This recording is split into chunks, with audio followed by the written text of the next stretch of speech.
विचाराचं परिवर्तनाचं संपूर्ण देशात फिरवणारे भारत सरकारचे सामाजिक न्याय विभागाचे मंत्री आणि आपल्या सर्वांचे लाडके नेते आदरणीय रामदासजी आठवले साहेब, प्रदेशाध्यक्ष राजाभाऊ सरोदे, व्यासपीठावर असलेले Republican party of India, Bharatiya Janata party, Shiv Sena या पक्षाचे सर्व पदाधिकारी, दबलेल्या माझ्या माता भगिनी आणि माझ्या बांधवांना, आज या ठिकाणी आपण उद्याच्या 20 तारखेला होणाऱ्या विधानसभेच्या निवडणुकीसाठी एकत्र जमलो. ही निवडणूक आपल्या तालुक्यासाठी नव्या आकांक्षा, नव्या महत्वाकांक्षा, नवी स्वप्न घेऊन आली.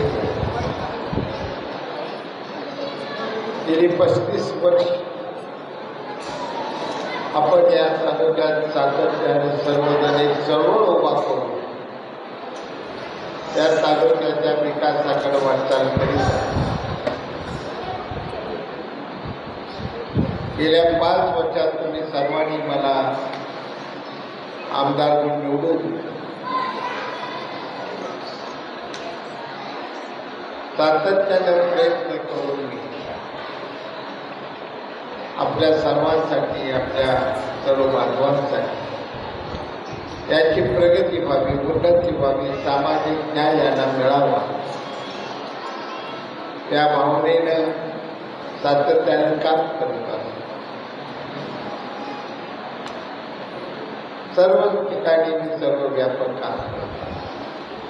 माझ्या माहितीनं या ठिकाणी सांगोला तालुक्यात सामाजिक न्याय विभाग असो, माझा आमदार फंड असो, पर्यटन विभाग, नगर विकास विभाग असो, 5 वर्षात मी या ठिकाणी दलित बांधवांसाठी 100 कोटीच्या वर निधी आणला आणि तो खर्चही करून मी दाखवला. हा माझा 55 वर्षाचे त्यांचे आणलेल्या कामाची, त्यांनी आणलेल्या निधीची बेरीज करा. 5 वर्षाच्या माझ्या कामाची माझ्या पुस्तकात ती छापले त्यातून बेरीज करा. डॉक्टर महामानव बाबासाहेब आंबेडकरांच्या विचारातून राजकारणाची वाट सांगणारा मी एक कार्यक्रम आपण निवडणूक, पण अनेक वेळा निवडणुकीत ते विचार सांगण्याऐवजी वैचारिक गोंधळ निर्माण करण्याचं काम सुरू आहे. गेल्या निवडणुकीला या ठिकाणी ज्येष्ठ लोकांनी सुद्धा असं भासवलेलं होतं की शाजी बापू निवडून आला तर तुमच्यावर अन्याय होतील, अत्याचार तुम्हाला जगणं मुश्किल करत, नको तेवढा प्रचार करण्यात आला. 5 वर्षाचा माझा कालखंड गेलेला आहे. 5 वर्षाच्या कालखंडात एक जरी तुम्ही दखलकुटी झालेली असली, अत्याचार झालेला असता, माझ्या महिलांना असुरक्षितता कुठं वाटली असेल तर माझ्या कानाला तुम्ही खडा. दंगली कुणाच्या काळात झाली, भांडणं कुणाच्या काळात झाली, एक भांडण नका माझ्या 5 वर्षात झालेले उदाहरण कुठं भांडणाचा. परंतु सातत्यानं त्यांच्याकडून अन्याय झाले, त्यांनी दबाव टाकले, त्यांनी दंगली घडवल्या. माझ्या नावावर मात्र सातत्यानं समाजाला भीती करण्यात घालण्याचं ते काम केलं. याला फेक नॅरेटिव्ह म्हणतात. त्यात आपल्या सर्वांना आता अडकायचं, आपल्याला पुढं जायचं, कुठली झेप टाकायचं. महामानव डॉक्टर बाबासाहेब आंबेडकरांच्या पुतळ्यासाठी मी या ठिकाणी 2 कोटी रुपयाचा शासनाकडून निधी आणला. लोकशाहीर अण्णाभाऊसाठी यांच्या स्मारकासाठी 1 कोटी रुपये आणला. त्यावरून त्या समाजाला 50 लाख रुपये या शहरात दिलेलं होतं. सर्व समाजांची वेगवेगळी भवने या ठिकाणी बांधण्याचा काम. कोळ्याला मोठं स्मारक त्यांच्या पवित्र असल्याच्या आस्थेसाठी मानव पावर यासाठी मी सातत्यात धरवतो. ते आता 2-3 कोटी रुपये खर्ची पडले. अजूनही 25 कोटी रुपये आपल्याला त्या ठिकाणी खर्च होणे भव्य चांगलं सुंदर त्या असतील एक देऊळ म्हणा एक स्मारक म्हणा आपल्याला बांधायचं. आठवले साहेबांना मी विनंती, साहेब बजेटचा कायदा हा आपल्या महाराष्ट्रात यायला पाहिजे, त्यासाठी आम्ही 100% रात्र जे पैसे मागासवर्गीयांच्या नावावर आहे, जे पैसा तो हिचा मागासवर्गीयांच्या नावावर आहे, तो पैसा इतरत्र न वळवता तो फक्त आणि फक्त मागासवर्गीयांसाठीच खर्ची पाडला पाहिजे. यासाठी या महाराष्ट्र शासनात आपल्याला एक कायदा करावा लागणार आहे. तो कायदा करण्यासाठी मी निवडून आल्यानंतर रात्रंदिवस प्रयत्न करीन, नाटोले साहेबांच्या सहकार्याने करीन, परंतु तो कायदा आणल्याशिवाय 33% तुम्ही आम्हाला आरक्षण दिले ते महामानव डॉक्टर बाबासाहेब आंबेडकरांच्या राज्यघटनेनुसार स्वातंत्र्य मिळत असतानाच आपल्याला मिळालेलं आहे.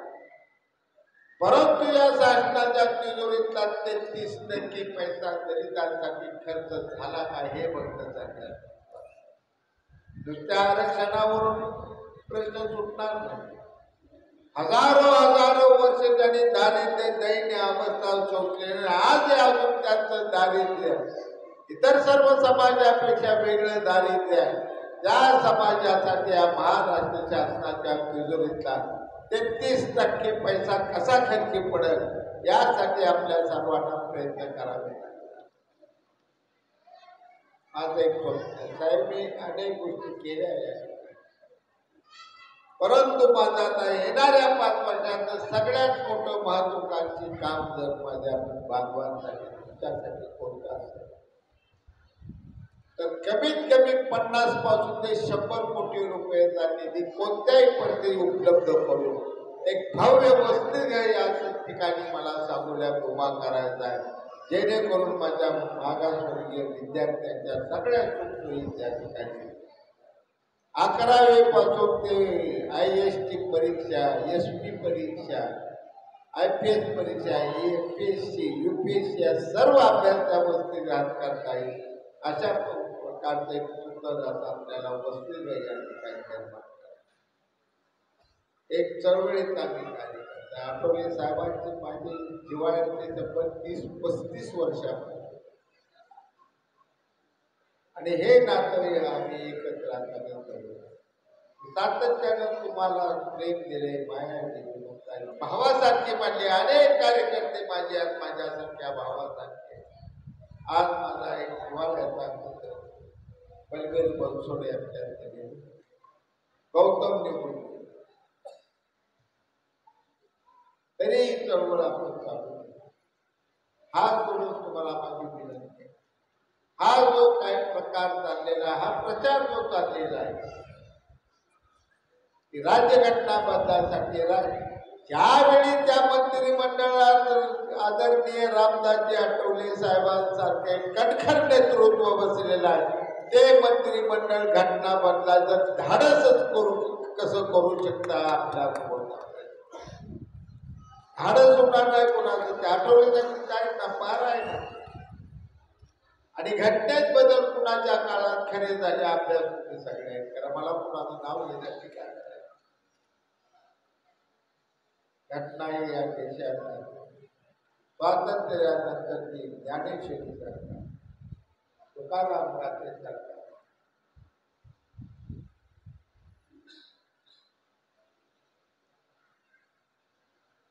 हा असा आपला ग्रंथ आहे, देशाचा ग्रंथ.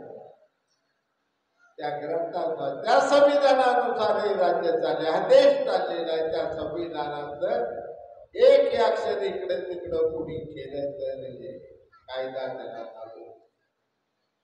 आज या ठिकाणी शिवसेना मुख्य प्रवक्ते डॉक्टर राजू वाघमारे साहेब आलेले, त्यांचंही मी माझ्या मतदारसंघात स्वागत करतो. जास्त वेळ घेत नाही, आचारसंहिता साहेबांना येण्याला वेळ झाला, आचारसंहितेत आपण वेळ 1 तास वाढवून थोडा घेतला. एवढंच करतो. मला तुम्ही सर्व 35 वर्ष ओळखताय, माझी विचारधारा ओळखताय.